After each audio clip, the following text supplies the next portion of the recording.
মহাব্বত দিলের ভিতরে থাকতো, অন্তরে থাকতো, তাহলে 5 ওয়াক্ত নামাজের ভিতরে মসজিদগুলো ভরে যেত। যদি নবীর ভালোবাসা অন্তরে থাকতো,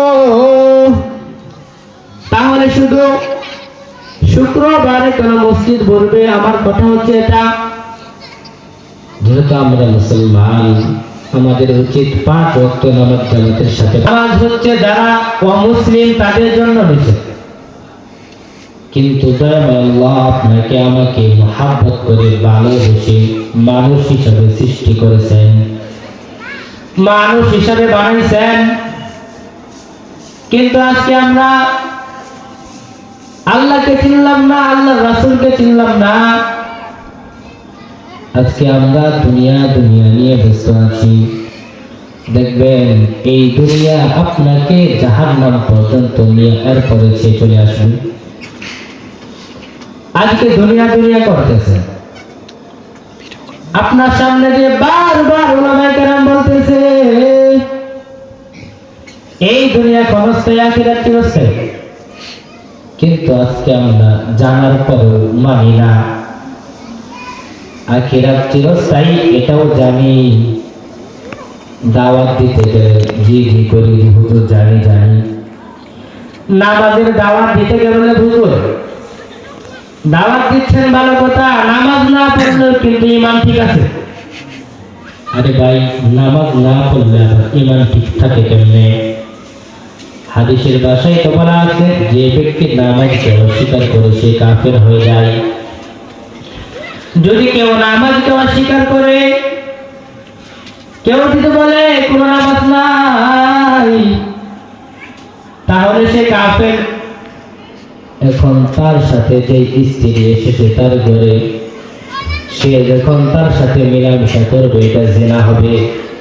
কারণ কাফেরের সাথে মুসলমানের মিলামেশা চলে না। যদি চিন্তা করে দেখেন, আপনি সামান্য একটা কথা বলার জন্য কাফের হয়ে গেছেন। কথাটা কি সামান্য? বলছেন সামান্য, কিন্তু সামান্য। যে মহান রব্বুল আলামিন দয়াময় আল্লাহ আপনাকে দয়া করে মায়া করে সৃষ্টি করেছেন, মুসলমানের ঘরে জন্মদান করেছেন, আপনি সেই আল্লাহর উপর দিয়ে কথা বলছেন। আজকে সমাজের ভিতরে দেখা যায় কিছু নাস্তিক মার্কা মুসলমান। গত কিছুদিন আগে মোবাইলের মাধ্যমে আপনারা দেখেছেন, আবুল ফাউল নামে একটা লোক আল্লাহকে নিয়ে কটূক্তি করেছে। তিনি আল্লাহকে নিয়ে এমন একটি বাজে মন্তব্য করেছে, এমন একটি কথা বলেছে হিসাবে তার জন্য ফাঁসি দেওয়াটা ফরজ মুসলমান হিসেবে। এখন তো কথা বললে আরেকটি বলা লাগে। আজকে আমরা দুনিয়াতে দেখি কিছু মানুষ আছে, এরা শুধু নবী করে, আমরা নবীর পাগল, আমরা নবীর আশেক। এখন আমার কথা হচ্ছে, আমরা তো নবীর আশেক, আপনারা যেমন নবীর আশেক, আমরাও তো সেই নবীর আশেক।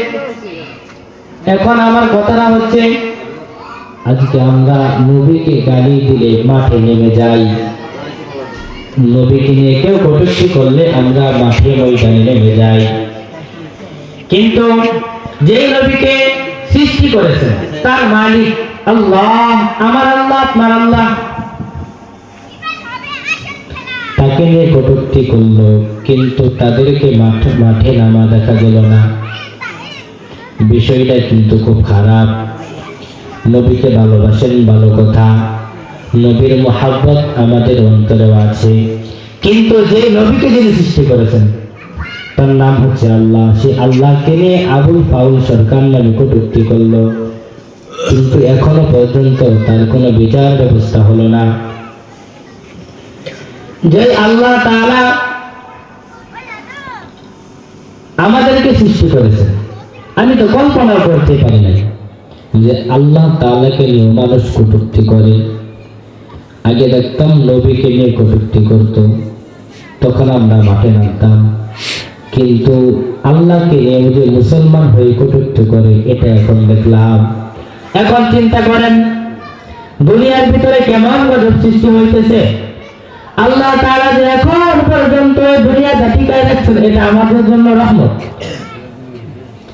কিছুদিন আগে দেখা গেল কিছুদিন পর ভূমিকম্প। কেন হয় ভূমিকম্প?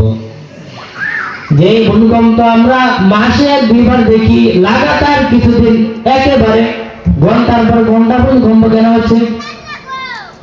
সাধারণ কোনো ভূমিকম্প নয়, এক পাশের ওয়াল আরেক পাশের ওয়াল লাগাই দিচ্ছে। এত গজব কেন আসে? একটু চিন্তা করেন, কেন এত গজব? গজব আসবে না কেন? যে আল্লাহ তাআলা আমাকে আপনাকে সৃষ্টি করলেন তার ইবাদত করার জন্য, সেই আল্লাহ তাআলার বিরুদ্ধে আজকে আমরা চলে গেছি। আজকে আমরা কত বড় নাফরমান, কত বড় গুনাহগার। একটু চিন্তা করে দেখেন, কিয়ামতের ময়দান যখন কায়েম হয়ে যাবে, তখন কেউ তো আপনার আপন হবে না। আপনি যদি নবীকে মহব্বত করে থাকেন, নবীকে অন্তর থেকে ভালোবেসে থাকেন, হাদিসের ভাষায় বলা হয়েছে, যার সাথে যার মহব্বত তার সাথে তার কিয়ামত। আপনি যখন নবীকে ভালোবাসবেন, অন্তর থেকে দিল থেকে ভালোবাসবেন, তখন দেখবেন কিয়ামতের দিন নবী করিম সাল্লাল্লাহু আলাইহি ওয়াসাল্লাম আপনার পাশে আছে। আর যখন আপনি নবীকে ভালোবাসবেন না, নবীর থেকে মহব্বত অন্য কারোর প্রতি হয়ে যাবে, তখন দেখবেন হাদিসের ভাষায় যার সাথে যারই মহব্বত তার সাথে তার কিয়ামত। আপনার মহব্বত, আপনার কিয়ামত। এখন চিন্তা করেন মহব্বতটা কার সাথে করবেন? ডাইরেক্ট আল্লাহ তাআলার কাছে তো সুপারিশ করা লাগবে। সুপারিশটা করবে কি? যদি চিন্তা করে দেখেন নবী করিম সাল্লাল্লাহু আলাইহি ওয়াসাল্লাম সুপারিশ করে, কোন লোকের ক্ষমতা নাই জাহান্নামে যাওয়ার। যদি নবী করিম সাল্লাল্লাহু আলাইহি